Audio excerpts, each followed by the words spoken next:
So hey guys, my name is Frank and I'm the UK brand ambassador for Bombay Sapphire Gin.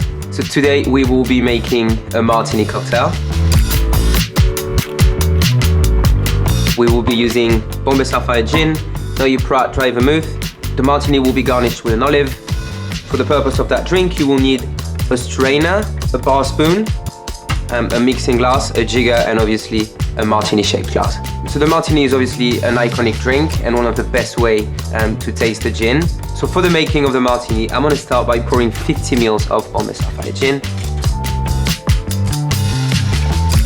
For the vermouth, I'm using 20 ml of Noye Prat. I'm gonna ice it up and give it a nice stir. Now there is no ideal time or speed for stirring. So once my martini is really cold and well diluted, I'm gonna now use my strainer to strain it into my martini shaped glass.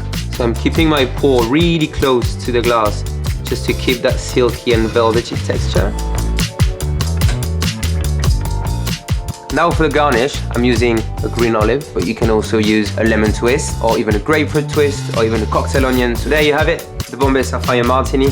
Feel free to show us all of your martini creation online and tag us at Bombay Sapphire UK.